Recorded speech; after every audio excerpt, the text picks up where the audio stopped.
क्या हाल चाल है बेटा? ठीक है। आज का जो टॉपिक है आपका वो आज का जो टॉपिक चलेगा बेटा वो आपका चलेगा गॉस लॉ, गॉसियन सरफेस और कुछ उसके एप्लीकेशंस, एक दो एप्लीकेशंस पढ़ाएंगे बेटा, ठीक है? आज वो चलेगा, ठीक? तो मैं उम्मीद करता हूँ कि आप लोगों को वीडियो अच्छी लग रही होगी और आप लोग अच्छे से पढ़ रहे होंगे, ठीक है?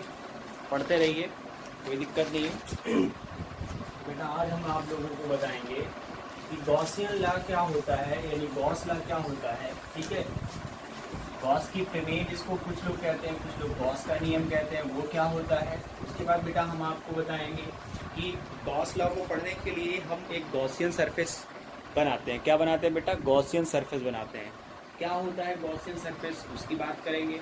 उसके बाद बेटा हम लोग पढ़ेंगे उसके एप्लीकेशंस, क्योंकि इम्पॉर्टेंट आपके होते हैं गॉसियन सरफेस और उसके एप्लीकेशंस और गॉस लॉ। तो एप्लीकेशन से क्वेश्चन ज़्यादा पुटअप किए जाते हैं, इसलिए वो ज़्यादा इंपॉर्टेंट होता है, इसीलिए उसको भी हम पढ़ते हैं, ठीक है? तो बेटा सबसे पहले हम बात करते हैं गॉस लॉ। गॉस लॉ क्या होता है बेटा? सबसे पहले चीज़ आप समझ लीजिए, जब हम गॉस लॉ की बात करते हैं तो गॉस लॉ बेसिकली किसकी बात करता है? गॉस लॉ जो बेसिकली होता है वो बात करता है टोटल फ्लक्स की बात करता है बेटा। किसकी बात करता है? टोटल फ्लक्स की बात करता है। गॉस लॉ ये कहता है कि मान के चलिए हम कोई एक चार्ज लेते हैं। हम क्या पढ़ रहे हैं बेटा? Gauss law. क्या पढ़ रहे हैं? Gauss law. हिंदी में उसको कहते हैं, उसको इंग्लिश में क्या कहते हैं? Gauss law. यानी क्या? गॉस लॉ, या इसी को क्या कहते हैं बेटा? Gauss law. क्या कहते हैं? गाउस का नियम कहते हैं बेटा। क्या कहते हैं? गाउस का नियम कहते हैं, ठीक है? गाउस का नियम ये हमारा होता है बेटा।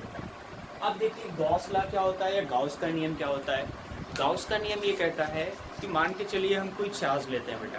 क्या लेते हैं? कोई चार्ज लेते हैं और उस चार्ज के सराउंडिंग में एक गॉसियन सरफेस का निर्माण कर लेते हैं। क्या कर लेते हैं? एक गॉसियन सरफेस का निर्माण कर लेते हैं, या गॉसियन सरफेस का निर्माण ना करके हम सबसे पहले ये कहें कि मान के चलिए कोई एक क्लोज फिगर है, कोई एक बंद, कल आपको वीडियो में बताया गया था 2D और 3D फिगर क्या होते हैं। 3D फिगर आपके जो होते हैं वो क्लोज्ड होते हैं, 2D आपके ओपन होते हैं। तो गॉस लॉ आपका ये कहता है कि अगर मान लीजिए कोई हम क्लोज फिगर लेते हैं, यानी 3D फिगर लेते हैं, उस 3D फिगर में से जो निकलने वाला फ्लक्स होता है बेटा, क्या होता है? जो निकलने वाला टोटल फ्लक्स होता है, जो फाई ई होता है, वो किसके बराबर होता है? 1/ε0 इंटू क्यू इन। इन का मतलब होता है उस सरफेस के अंदर जो चार्ज रखा गया है बेटा। क्या रखा गया है?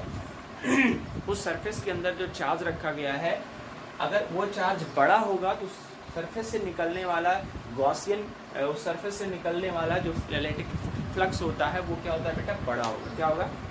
बड़ा होगा। इतनी बातें समझ में आ गई कि नहीं आ गई?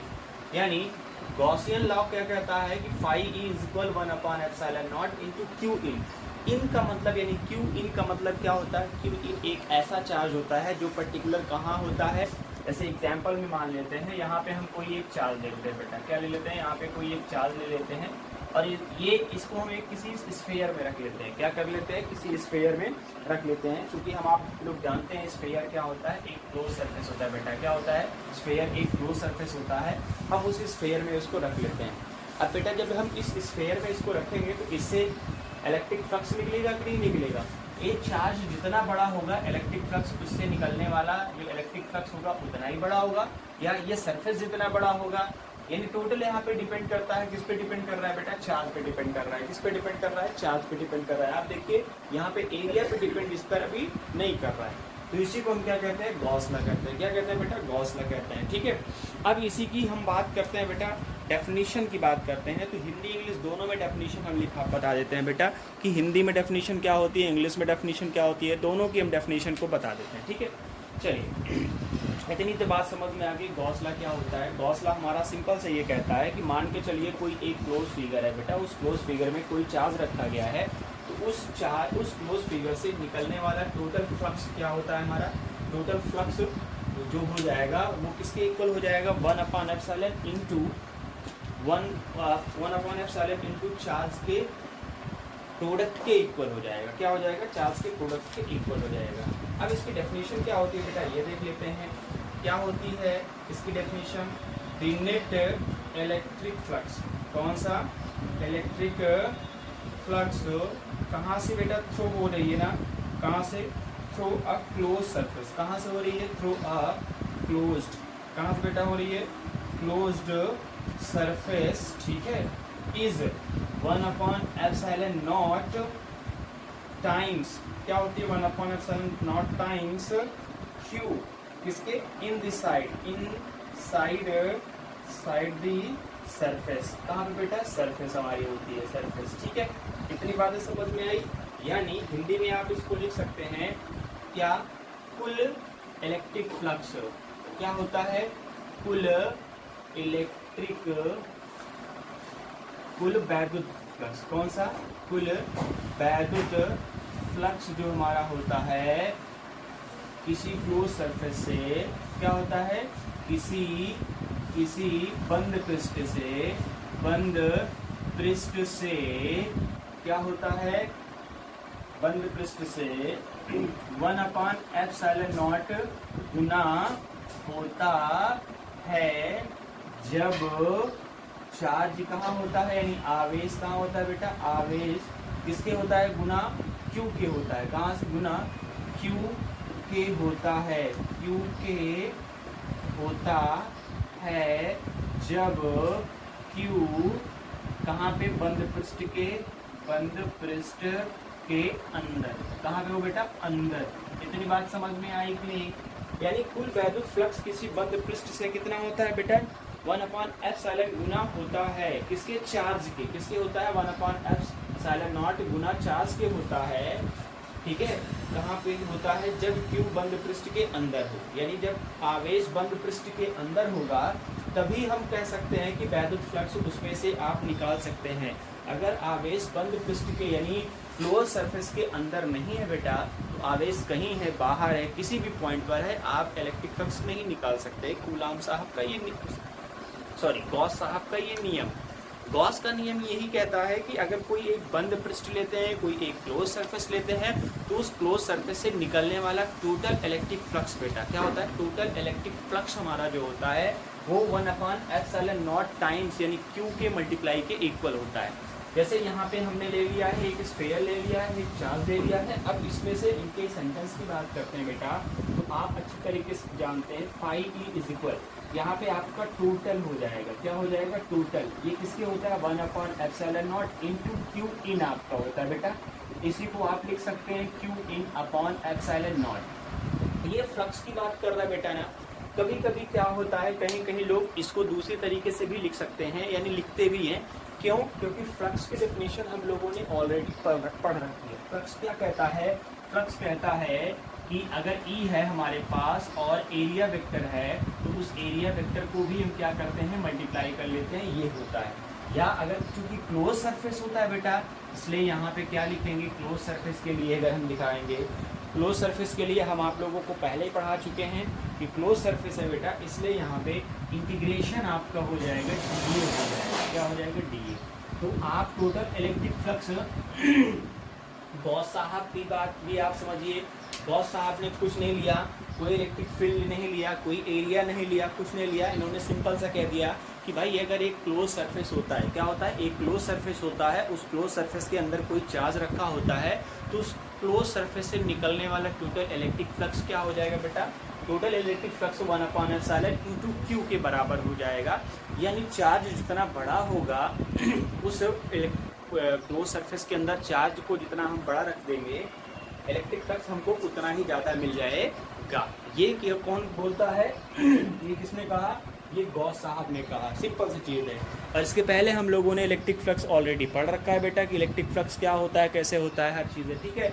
तो चूँकि गॉस साहब ने इलेक्ट्रिक फ्लक्स की ही बात की थी बेटा, इसलिए इसी इलेक्ट्रिक फ्लक्स को हम क्या करते हैं, इंटीग्रेशन वेक्टर की इंटू DA के प्रोडक्ट के इक्वल कर दें। इतनी बातें समझ में आ गई, बस यही होता है बेटा। और ये किसके लिए होता है, ये क्लोज सरफेस के लिए होता है। किसके लिए, यहाँ लिख सकते हैं आप, किसके लिए, क्लोज सरफेस के लिए होता है। तो बेटा यही गॉस का नियम है। अब इस नियम को हम डेरिवेट करते हैं, क्या करते हैं बेटा, डेरिवेट करते हैं। देखिए डेरिवेशन वैसे कई टाइप के होते हैं, कई टाइप के किए गए हैं। हम डेरिवेशन कर रहे हैं, आप उसको समझिए कि डेरिवेट कैसे करते हैं गॉस साहब के नियम का। गॉस साहब के नियम का डेरिवेशन करने के बाद गॉसियन सरफेस की बात करेंगे बेटा कि गॉसियन सरफेस क्या होता है, ठीक है। वो चीज़ समझ लेते हैं पहले। तो पहले हम गॉस के नियम को डेरिवेट कर लेते हैं, यानी डेरिवेशन ऑफ गॉस लॉ। इसको इरेज कर लेते हैं बेटा।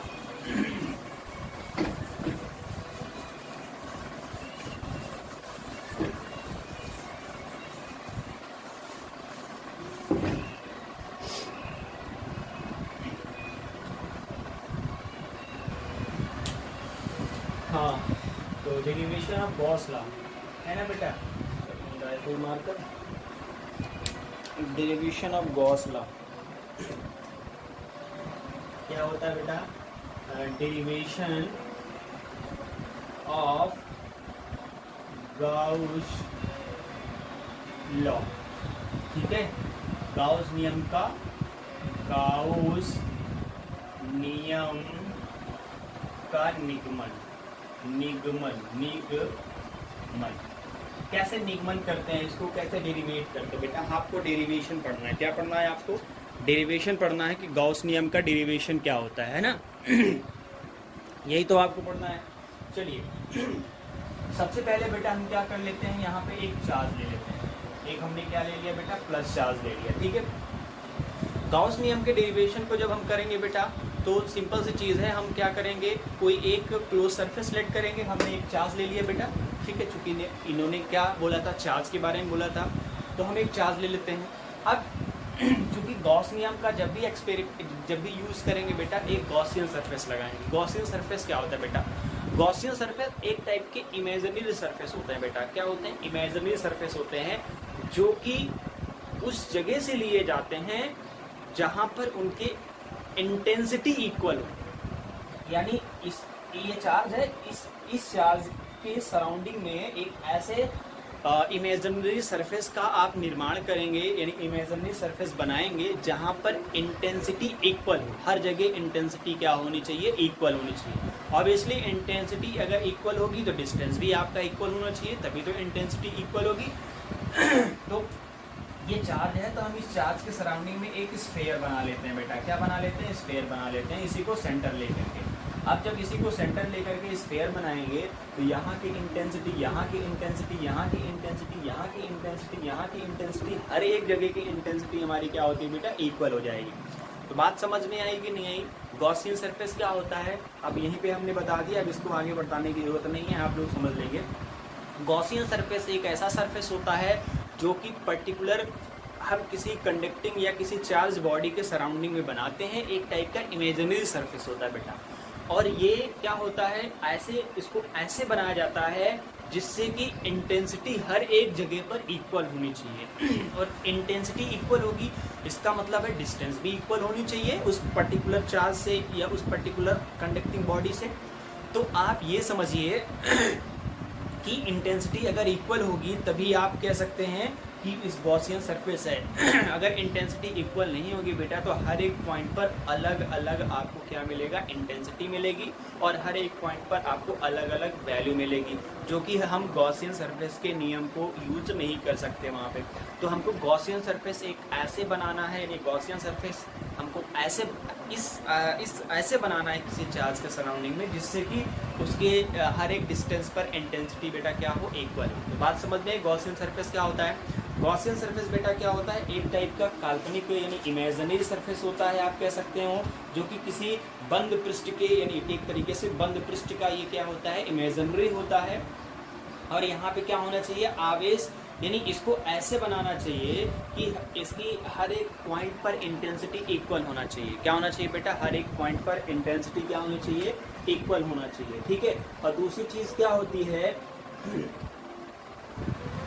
कि जो चार्ज होते हैं बेटा उसके जो इलेक्ट्रिक फील्ड निकल रही है हर एक पॉइंट, वही चीज़ आपको पता है, ठीक है। चलिए, तो यहाँ पे हमें गॉसियन सरफेस बना लिया बेटा हम लोगों ने, ठीक है। अब गॉसियन सरफेस हमने यहाँ पे बना लिया है। अब क्या करेंगे बेटा, अब ऑब्वियसली हम आप लोगों को बता चुके हैं ये चार्ज है, तो ऑब्वियसली इस पर गॉसियन सरफेस के थ्रू जो इंटेंसिटी होगी ऐसे जाएगी, ऐसे ही तो जाएगी ना, चार्ज है तो इंटेंसिटी ऐसे, इलेक्ट्रिक फ्लक्स ऐसे ही जाएगा।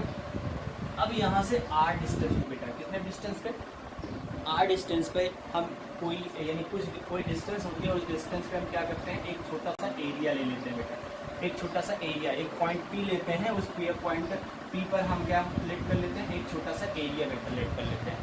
एक्चुअली अभी इसके पहले हमने आपको बताया था कि जब क्लोज सरफेस होता है तो एरिया वेक्टर छोटे छोटे लेते हैं ना, तो यहाँ पे हमने क्या कर लिया, एक एरिया वेक्टर ले लिया बेटा, ठीक है, एरिया वेक्टर ले लिया।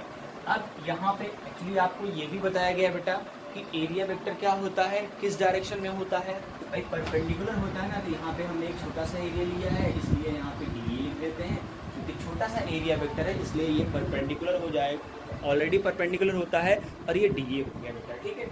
अब इसके थ्रू निकलने वाला जो इंटेंसिटी होता है बेटा, इधर इंटेंसिटी भी हो जाएगा उसी के साइड में, है ना, कोई एंगल तो बनाएगा नहीं यहाँ पे, कोई थीटा, जीरो थीटा बनाएंगे क्योंकि जिस डायरेक्शन में, क्योंकि पॉजिटिव चार्ज है ना, और इससे निकलने वाले जो इलेक्ट्रिक फ्लक्स होते हैं वो परपेंडिकुलर होते हैं बेटा, क्या होते हैं, परपेंडिकुलर होते हैं इस सरफेस से। समझ में आ रही है कि नहीं आ रही बेटा, ठीक है, बढ़िया समझो, एकदम चुपचाप कर जाओ, कोई दिक्कत नहीं है, ठीक है, क्लास चल रही है आराम से, कोई दिक्कत हो तो हमको आप बताइए, हैं, चलिए ठीक है, एकदम जो है आप अपने अंदर पोटेंशियल ला के लेकर के बैठो, पढ़ना है इस बार, कुछ कोरोना हो कुछ भी हो टाप कर जाना है, ठीक। चलिए, तो यहाँ पे क्या करते हैं, इंटेंसिटी हम लोगों ने ले लिया बेटा, ई ले लिया, ठीक है। अब हमको क्या क्या निकालना है बेटा, तो हमको फ्लक्स निकालना है ना, तो यहाँ पे लिख सकते हैं अकॉर्डिंग टू फ्लक्स, यानी क्या, अकॉर्डिंग टू फ्लक्स। फ्लक्स का डेफिनेशन क्या होता है बेटा, फाई ई हमारा जो होता है, क्या हो जाएगा, फाई ई हमारा जो हो जाएगा, फाई ई किसके इक्वल हो जाएगा, क्योंकि क्लोज सरफेस होता है इसलिए इसके थ्रू जो हम लेंगे क्या बेटा, इंटेंसिटी ले लेंगे, यानी इलेक्ट्रिक फ्लक्स लेंगे, फाई ई हो जाएगा, यानी क्या हो जाएगा, यहाँ पे छोटा सा है आपका डी फाई ई, और यहाँ पे क्या हो जाएगा, एट पी पॉइंट, कहाँ पे, एट पी पॉइंट, ठीक है बेटा, ऐसे लिख लेते हैं, कहाँ पे, according to flux at P point पर फ्लक्स कैसे होगा, d phi E equals to हमारे कितना हो जाएगा बेटा, ये हो जाएगा वेक्टर ई हो जाएगा इनटू डी, ये हो जाएगा बेटा टोटल इलेक्ट्रिक फ्लक्स निकालेंगे, क्या निकालेंगे, टोटल इलेक्ट्रिक फ्लक्स निकालेंगे, कहाँ पे, इन दिस सरफेस, यानी स्फेयर, ऐसा लिखो, इन दिस स्फेयर, इस स्फेयर पर हमको टोटल इलेक्ट्रिक फ्लक्स चाहिए बेटा, क्या चाहिए, टोटल इलेक्ट्रिक फ्लक्स चाहिए इस पूरे सरफेस पे। तो टोटल इलेक्ट्रिक फ्लक्स क्या करेंगे बेटा, इंटीग्रेशन कर लेंगे, डी फाई ई कर लेंगे, है ना, क्योंकि इंटीग्रेशन ही तो करते हैं, डी फाई ई हो जाएगा, उसके बाद क्या हो जाएगा बेटा, इज इक्वल इंटीग्रेशन आपका वेक्टर ई हो जाएगा इंटू आपका डी, ये हो जाएगा बेटा। अब देखिए इसकी वैल्यू, इसका इंटीग्रेशन करेंगे तो फाई ई आ जाएगा, टोटल आपको निकालना है, पूरे सरफेस पे निकालना है, इसका कर लेंगे तो इंटीग्रेशन आपका ई और डी ए आपका हो जाएगा बेटा कॉस थीटा हो जाएगा। आप जानते हैं कॉस थीटा क्या होता है, ई और ए के बीच एंगल है बेटा, तो यहाँ ए और ई के बीच एंगल कितना हो, आपका 0 डिग्री हो, यहाँ पे रख लेंगे, यहाँ पे इंटीग्रेशन आप कर लेंगे, ई आपका हो जाएगा डी ए, और यहाँ पे कॉस आपका बेटा क्या आएगा, 0 डिग्री आएगा। ऑब्वियसली आप जानते हैं कॉस 0 की वैल्यू कितनी होती है, 0 होती है, तो यहाँ पे वैल्यू पुट कर लेंगे, यानी फाई ई इज इक्वल हमारा कितना आएगा बेटा, ये हो जाएगा इंटीग्रेशन ई आपका आएगा डी ए आ जाएगा, ई हमारा बाहर आ जाएगा बेटा, तो हम क्या निकालेंगे, इंटीग्रेशन आपका डी ए हो जाएगा। अब देखिए डी ए आपका क्या होता है बेटा, एरिया होता है, क्या होता है, एरिया होता है। इसका एरिया निकालेंगे, इस पूरे स्फेयर का एरिया निकालेंगे ना, तो आप मुझे बताइए स्फेयर का एरिया कितना हो जाएगा बेटा। जब आप स्फेयर का एरिया निकालोगे तो ऑब्वियसली हम लोगों ने पढ़ रखा है, एक स्फेयर है, स्फेयर का एरिया क्या होता है, स्फेयर का एरिया हो जाएगा 4 पाई आर स्क्वायर बेटा, क्या हो जाएगा, क्योंकि यहाँ से हमने आर डिस्टेंस लिया था कि नहीं लिया था, क्या लिया था, आर डिस्टेंस लिया था, तो एरिया इसका क्या हो जाएगा, यहाँ लिख सकते हैं आप, क्या लिख सकते हैं, इंटीग्रेशन आप डी ए इज इक्वल कितना हो जाएगा, 4 पाई आर स्क्वायर बेटा, यही चीज़ यहाँ रख लेंगे, यहाँ जब रखेंगे क्या हो जाएगा, फाई ई इज इक्वल हमारा क्या हो जाएगा, ई आएगा, यहाँ पे क्या हो जाएगा 4 पाई आर स्क्वायर बेटा, ये आपका हो जाएगा। ये हम लोगों ने निकाल लिया एरिया, किसका एरिया, स्फेयर का एरिया बेटा निकाल लिया, किसका निकाल लिया, स्फेयर का एरिया निकाल लिया। हमको बेटा क्या चाहिए, इंटेंसिटी यानी इलेक्ट्रिक फ्लक्स भी चाहिए ना। अब देखिए ई हमारा आ गया है, तो हमको ई की वैल्यू भी चाहिए। चलिए इसको इक्वेशन नंबर आप 1 लेट कर लेंगे, कोई दिक्कत नहीं है। अब इसको इस इक्वेशन नंबर आपने 1 लेट किया, अब यहाँ से क्या करेंगे, इंटेंसिटी एट पी पॉइंट, क्या निकालेंगे, intensity at P point. P point पे बेटा इंटेंसिटी निकालना है आपको, तो आप जानते हैं पी पॉइंट पर इंटेंसिटी इज इक्वल, फॉर्मूला आप अच्छी तरीके से जानते हैं इंटेंसिटी का। फॉर्मूला क्या जानते हैं इंटेंसिटी का, 1/4 pi epsilon naught Q upon क्या हो जाएगा, आर स्क्वायर। बेटा यही तो होता है ना इंटेंसिटी का फॉर्मूला। भाई देखिए यहाँ पे एक चार्ज प्लस क्यू है, इसके थ्रू हमको यहाँ पर इंटेंसिटी चाहिए बेटा। क्या चाहिए, इंटेंसिटी चाहिए।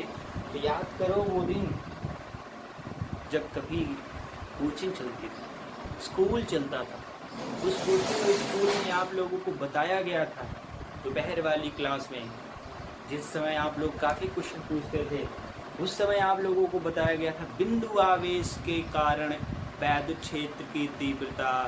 याद है कि नहीं है, उसमें हमने आपसे ये भी कहा था कि बेटा ये देखिए आपको आगे जब भी करना है यही इंटेंसिटी आपको पढ़नी है। वही इंटेंसिटी है कि नहीं, पॉइंट चार्ज के थ्रू इंटेंसिटी। ये इंटेंसिटी आप इक्वेशन नंबर में कहाँ पे रखेंगे, इक्वेशन नंबर 2 में पुट कर देंगे कि नहीं कर देंगे। आप यहाँ से रख दीजिए the value of E, the value of E is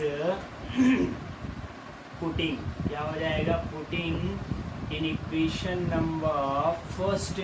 equation number first में आप ये वैल्यू पुट कर देंगे तो क्या आ जाएगा बेटा, phi E is equal, E की वैल्यू रख दीजिए 1/4 pi epsilon naught Q upon R square into 4 pi R square. बेटा इतनी बातें क्लियर हो गई कि नहीं हो गई, इतनी बातें आपको क्लियर हो गई। अब इसमें से कुछ को कैंसिल आउट आप कर देते हैं बेटा, आप इसको कुछ कैंसिल आउट कर देंगे, 4 पाई आर बेटा कैंसिल कर देंगे तो बचा आपका क्या, आपका जो बच जाएगा बेटा यही तो बचेगा ना, फाई ई इज इक्वल क्या है आपका, ये आपका आ गया बेटा क्यू अपॉन क्या हो जाएगा, एप्सिलॉन नॉट। बेटा आई थिंक यही हमारा गॉस लॉ है बेटा, है ना, यही तो हमारा गॉस लॉ कहता है कि भाई अगर कोई एक चार्ज है उस चार्ज में, यही बेटा आपका गॉस लॉ है, आपका कहता है कि अगर कोई एक चार्ज है बेटा, क्या है, कोई एक चार्ज है तो उस चार्ज में आप क्या कर सकते, यानी कोई चार्ज किसी क्लोज सरफेस के अंदर रखा गया है तो टोटल इलेक्ट्रिक फ्लक्स हमारा जो हो जाता है बेटा वो क्या हो जाएगा, total electric flux Q upon epsilon not के गुणनकर यानी टाइम्स के इक्वल हो जाएगा, उतने गुना हो जाएगा। इसको आप नोट कर लीजिए बेटा। उसके बाद हम इस पर एक और चीज़ बता देते हैं, कभी कभी पूछ लेता है बेटा कि गाउस के नियम से कूलाम के नियम को डेरिवेट करिए। ठीक है, तो आपको कुछ नहीं करना, इतना पूरा प्रोसेस करना है आपको, ठीक है, इतना आपको करना है, बट थोड़ा सा देख लीजिए क्या होता है, यहीं से आप थोड़ा सा चेंज कर लेना है आपको, और कुछ नहीं करना। गाउस के नियम से यानी गाउस के रूल से आपको क्या निकालना है, कूलॉम्स के नियम को आपको बताना है बेटा। किसको बताना है, कूलॉम के नियम को आपको बता देना है, कोई प्रॉब्लम नहीं है। ठीक है बेटा, तो इंटेंसिटी हम यहाँ से फाइंड आउट कर लेंगे, और इंटेंसिटी फाइंड आउट करने के बाद बेटा क्या कर लेंगे, हम वैल्यू को फाइंड आउट कर लेंगे। इतनी बातें क्लियर हो गई कि नहीं हो गई, ठीक है। चलिए बेटा फटाफट इसको आप कर लीजिए, बताएं आप बेटा।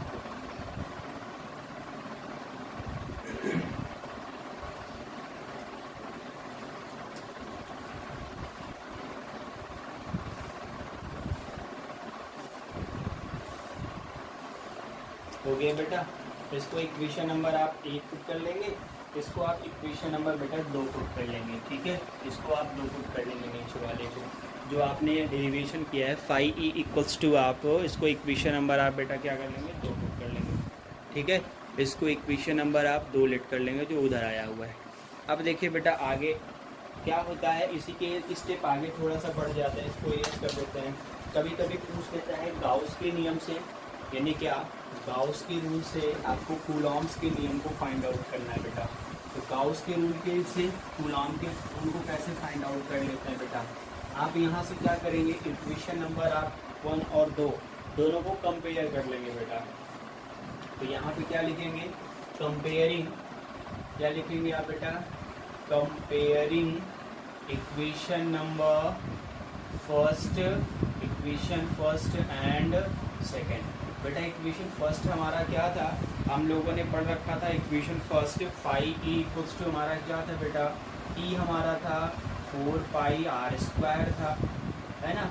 ये अभी इक्वेशन नंबर फर्स्ट है, आप लोगों को बताया गया था कि नहीं बताया गया था। इक्वेशन नंबर सेकंड बेटा क्या था, फाई ई इज इक्वल आपका बताया गया था क्यू इन आपका बताया गया था 1 एप्सिलॉन नॉट बताया गया था बेटा, ठीक है। दोनों को कंपेयर करना है, तो दोनों को कंपेयर करेंगे तो फाई ई इक्वल्स टू आपका ये आया, दोनों को कंपेयर कर लीजिए तो क्या आ जाएगा बेटा, Q upon epsilon not is equal E हो जाएगा 4 पाई आर स्क्वायर बेटा हो जाएगा। यहाँ से आपको क्या करना है बेटा, ई की वैल्यू निकाल लेनी है ना, इंटेंसिटी आप निकाल लेंगे बेटा। तो ई आप जब निकालेंगे तो क्या हो जाएगा, इसका इसमें डिवाइड कर लीजिए तो आएगा 1/4 पाई एप्सिलॉन नॉट हो जाएगा और क्यू अपॉन आर स्क्वायर बेटा हो जाएगा। ये तो हमने देखिए ये प्रोसेस इतना कब करना है, जब आपसे ये कहे कि कूलॉम के नियम से, क्या बेटा, कूलॉम के नियम से डेरिवेशन ऑफ गॉस अगर पूछता है तो सिर्फ इतना ही कर देना इक्वेशन नंबर सेकंड तक। लेकिन आपसे अगर एक स्टेप और पूछ लेता है कि डेरिवेट करिए कूलॉम्स लॉस के यानी गॉस के नियम से कूलॉम के नियम को, तो बेटा थोड़ा सा आपको आगे भी करना पड़ेगा, थोड़ा सा क्या करना पड़ेगा, आगे भी आपको करना पड़ेगा, ठीक है। तो आगे कैसे करते हैं ये देख लीजिए। देखिए बेटा गाउस के रूल से यानी गाउस के नियम से हम क्या करते हैं, डेरिवेट कर लेते हैं। किसको डेरिवेट करेंगे, कूलॉम्स के नियम को, ठीक है। चलिए इतनी बातें तो समझ में आ गई, इंटेंसिटी हमने निकाल लिया। अब बेटा अगर कोई एक पॉइंट चार्ज हम कहाँ पे ला के रख देते हैं, एट पी पॉइंट पर, सॉरी टेस्टिंग चार्ज, क्या लिख सकते हैं आप, लिख सकते हैं अगर कोई टेस्टिंग चार्ज पी पॉइंट पर ला के रख दिया जाता है तो क्या लिख दिया जाता है, यानी इफ